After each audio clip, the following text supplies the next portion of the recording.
एक बार गौतम बुद्ध अपने शिष्यों के साथ समुद्र तट के पास एक गांव में ठहरे। वहां मछुआरे रहते थे जो अपनी नावों से समुद्र में जाया करते थे। एक दिन तेज हवाएं चल रही थीं।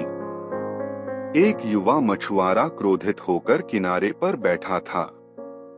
उसने अपनी नाव की रस्सी पटकते हुए कहा, यह हवा हमेशा मेरे विरुद्ध चलती है।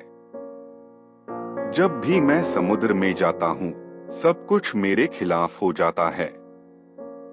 बुद्ध उसके पास गए और पूछा, क्या हवा केवल तुम्हारे विरुद्ध चलती है? मछुआरे ने कहा, नहीं, सबके लिए चलती है, पर मेरा भाग्य ही खराब है। बुद्ध ने दूर समुद्र की ओर इशारा किया।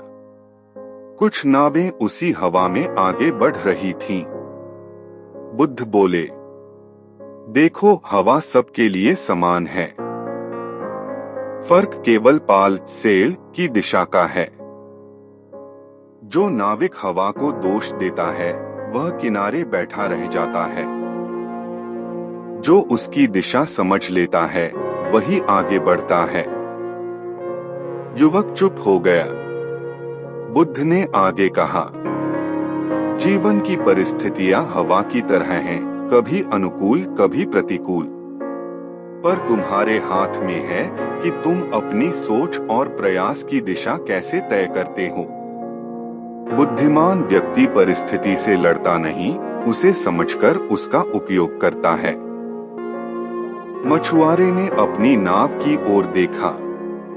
उसने पहली बार समझा कि वह हर असफलता का दोष हवा पर डालता रहा, पर अपनी कला और धैर्य को सुधारने की कोशिश कम की।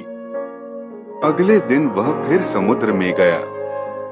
इस बार उसने हवा की दिशा के अनुसार पाल बांधा। धीरे धीरे उसकी नाव स्थिरता से आगे बढ़ने लगी। कुछ समय बाद वह सफल मछुआरों में गिना जाने लगा।